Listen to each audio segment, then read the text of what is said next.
Page आ जाएगा। यहाँ पे आपको सिंपली पे ऑन क्रेडिट पे क्लिक कर देना है। अब यहाँ पे आप देख सकते हो आपके पास बहुत सारे मतलब ऑप्शन आ जाएंगे पेमेंट को कंप्लीट करने के लिए। सबसे पहले हमको यहाँ पे रेंटल पेमेंट का ऑप्शन देखने को मिलता है और दूसरा हमको एजुकेशन पेमेंट का।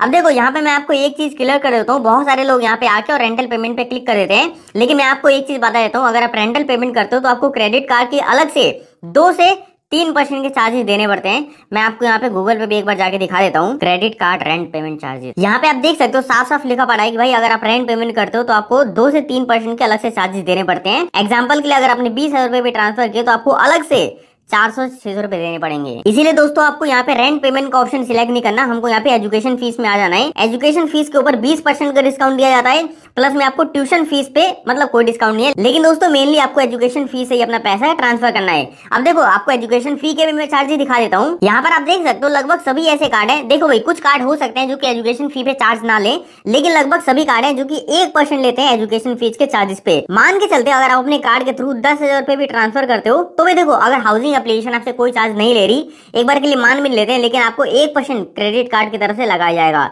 ये बात आपको ध्यान रखनी है। जब भी आपका बिल जनरेट होता है तो उसमें 100 रुपए आपको एक्स्ट्रा अलग से देने पड़ेंगे। लेकिन देख सकते हो हमको यहाँ पे 20% का और डिस्काउंट देखने को मिल जाता है, तो भाई हम सिंपली इसी पे क्लिक कर देते हैं। अब यहाँ पे आप देख सकते हो मेरे को यहाँ पे अमाउंट बोला जा रहा है कि भाई आप कितना अमाउंट ट्रांसफर करना चाहते हो।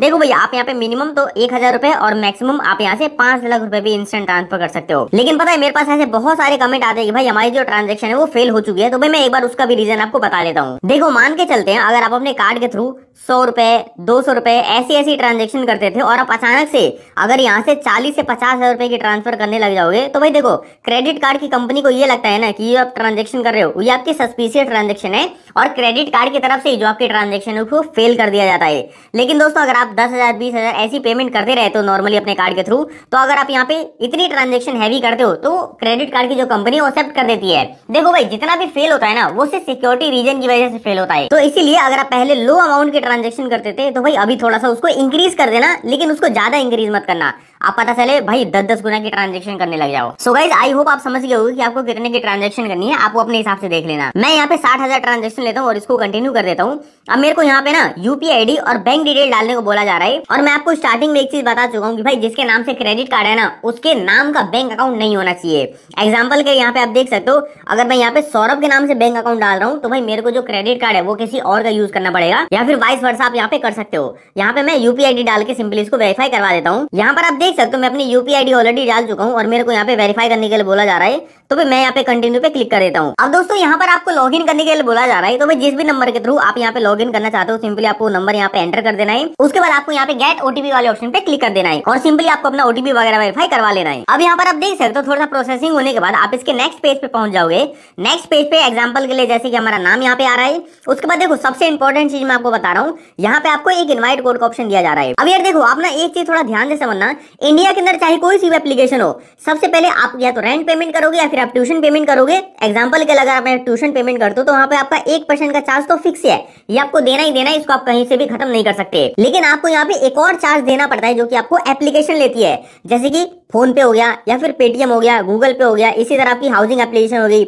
यहाँ पे भी आपको ना 1 से 2% के अलग से चार्जेस देने पड़ते हैं। खैर हाउसिंग के अंदर तो हमारा बहुत कम चार्जेस है, लेकिन इन सभी एप्लीकेशन के अंदर आपको इतना तो फिक्स चार्ज देना ही पड़ता है, इसको आप कम नहीं कर सकते। लेकिन देखो हाउसिंग के अंदर ना आपने अपने जो चार्जेस हैं उनको खत्म कर सकते हो। यहाँ पे मैं आपको एक इनवाइट कोड दे रहा हूँ, जैसे कि मनी 99 है, अगर आप ये इनवाइट कोड डाल के उसको अप्लाई करते हो तो यहाँ पे जो आपके 50% चार्जेस है ना वो इंस्टेंट ही खत्म हो जाएंगे। यहाँ पे जैसे कि देख सकते हो अगर मैं मनी 99 डाल के इसको अप्लाई करता हूँ तो मेरे को यहाँ पे इंस्टेंट 483 रुपए का एक्स्ट्रा डिस्काउंट मिल चुका है, और अब जो मेरी पेमेंट है वो 59,517 रुपीज की है। देखो अभी ये जाके थोड़ी सी आगे बढ़ जाएगी, लेकिन आप एक बार वीडियो को ध्यान से देखते रहो। अब दोस्तों यहाँ पे थोड़ा सा प्रोसेसिंग होने के बाद अब नेक्स्ट पेज पे आपको अपना पैन कार्ड भी वेरीफाई करवाना पड़ेगा। मेक श्योर करना कि जिसके नाम से हाउसिंग एप्लीकेशन है या फिर जिसके नाम से भी क्रेडिट कार्ड है उसी का पैन कार्ड यहाँ पे होना चाहिए, वरना भाई पैन कार्ड वेरीफाई भी आपका नहीं हो पाता और उसमें भी आपका जो वेरिफिकेशन है वो फेल हो जाता है। तो इस चीज का आपको ध्यान रखना है, तभी आपका pan card verification successful complete होगा।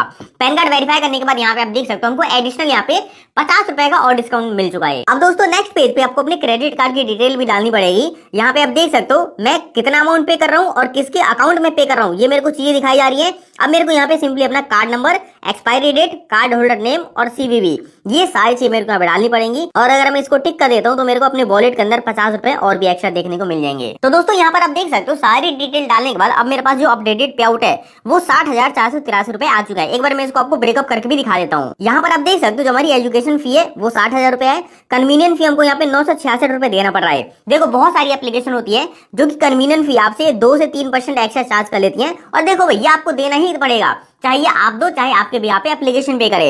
यहाँ पे आप देख सकते हो जो हमने यहाँ पे रेफरल कोड डाला था उसकी मदद से हमको यहाँ पे 483 रुपए का एक्स्ट्रा डिस्काउंट मिल गया, लेकिन अभी हमको ये जो 483 रुपए ना ये एक्स्ट्रा देने पड़ रहे हैं। देखो एक चीज मैं आपको क्लियर कर देता हूँ, अगर आप अपनी कंप्लीट पेमेंट कर देते हो तो पेमेंट कंप्लीट हो जाने के बाद आपको जो भी अमाउंट है ना वो आपको कैशबैक के रूप में आपको इसी हाउसिंग एप्लीकेशन के वॉलेट में वापस क्रेडिट कर दिया जाएगा, और आप इस कैशबैक का यूज करके अब नेक्स्ट पेमेंट जो भी होगी उसको फ्री कर सकते हो। अब यहाँ पर आप देख सकते हो जो मेरी ट्रांजेक्शन है वो प्रोसीड हो चुकी है। अब यहाँ पे आपको नेक्स्ट पेज पे ओटीपी वेरिफिकेशन करवाना पड़ेगा।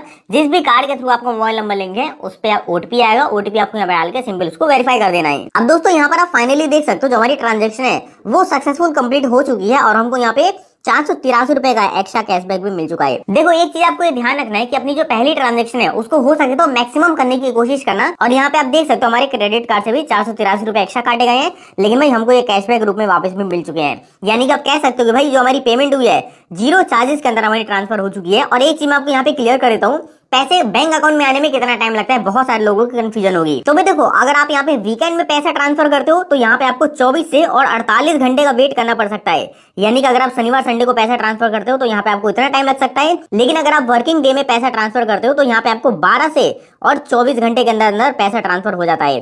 देखो ये 12 कभी कभी 6 भी हो जाता है और कभी कभी ये इंस्टेंट भी ट्रांसफर हो जाता है, लेकिन मैं यहाँ पे आपको मैक्सिमम ही इतना दे रहा हूँ, इसके अंदर अंदर आपका पैसा जो है ट्रांसफर हो जाएगा। लेकिन वीकेंड में आपको 24 से 48 घंटे का टाइम लग सकता है। देखो यहाँ पे हमको एक अलग से कैशबैक कार्ड भी देखने को मिला है। एक बार मैं आपको इसको भी स्क्रैच करके दिखा देता हूँ। यहाँ पर आप देख सकते हो हमको अलग से 15 रुपए का और कैशबैक देखने को मिल गया। तो भाई देखो यहाँ पे जो मेरा टोटल कैशबैक वगैरह है वो देख सकते हो, जितने भी मैंने पैसे एक्स्ट्रा दिया था मेरे को लगभग वापस भी मिल चुके हैं, और जो मेरी ट्रांजेक्शन है वो भी कंप्लीट हो चुकी है, वो भी सक्सेसफुल, और जो अमाउंट है वो 6 से 12 घंटे के अंदर मेरे बैंक अकाउंट के अंदर ट्रांसफर कर दिया जाएगा। अब दोस्तों मैं आपको कुछ क्वेश्चन का यहाँ पे आपको जवाब दे देता हूँ जो कि मेरे को पिछली वीडियो में पूछे गए थे। जैसे कि देख सकते हो लिखते हैं कि भाई ट्रांजेक्शन फेल हो गई है लेकिन कार्ड से पैसे कट गए हैं, तो भाई आपको यहाँ पे वेट करना है। कुछ यहाँ पे टेक्निकल एरर हो सकता है, लेकिन मैं आपको एश्योरिटी देता हूँ कि आपका जो अमाउंट है वो 3 से 7 बिजनेस डेज के अंदर आपके क्रेडिट कार्ड के अंदर वापस से क्रेडिट हो जाएगा। आपका जो पैसा है वो 100% सेफ रहने वाला है। उसके बाद नेक्स्ट कमेंट ये है कि भाई बार बार नए नंबर से कर सकते हैं क्या, तो भाई हाँ बिल्कुल आप कर सकते हो, लेकिन हर बार आपको अपना पैन कार्ड चेंज करना पड़ेगा, क्योंकि जब आपका एक बार पैन कार्ड वेरीफाई हो जाता है तो भाई अगली बार वो